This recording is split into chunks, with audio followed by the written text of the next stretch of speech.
Bernardo, primeiramente, seja bem-vindo ao Guarani Futebol Clube. E eu queria que você contasse para a gente um pouquinho da sua trajetória aí no futebol. Eu sei que ela é meio curta, né, porque você está iniciando agora, mas conta um pouco para a gente a sua trajetória até chegar ao Guarani. Obrigado pelas boas-vindas. Minha trajetória é curta, como você falou. Eu comecei desde cedo no Coritiba, desde os 11 anos e fiquei lá até os 21, né? Foi quando eu me transferi para cá agora e no meu novo clube. E queria que você falasse para a gente um pouco das suas características, né? Você vem como um volante, mas qual que é o seu estilo de jogo dentro do campo? Olha, eu faço as duas, eu faço o primeiro volante e segundo. Minha característica é o passe. Eu tenho bastante passe vertical, consigo arrastar a bola e sou um cara que pisa na área. E qual que é a sua expectativa para essa Série B, né?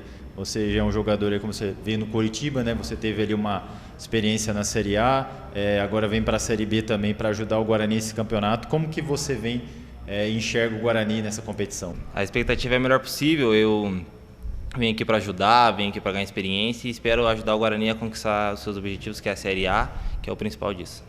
E agora, né, eu queria saber se o Regis, o Diego, o Neilton ligaram para você, né? Porque você tem uns ex-companheiros de clube.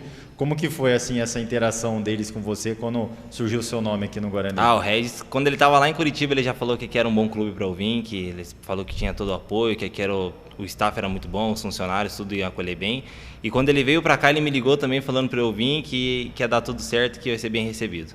E agora falando um pouco desse começo do Guarani, né?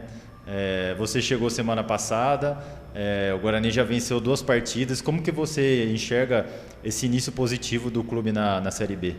No campeonato de pontos corridos, todos os pontos são importantes e o Guarani começou muito bem e é sempre bom entrar num time encaixado, buscar a minha vaga e fazer um bom desempenho.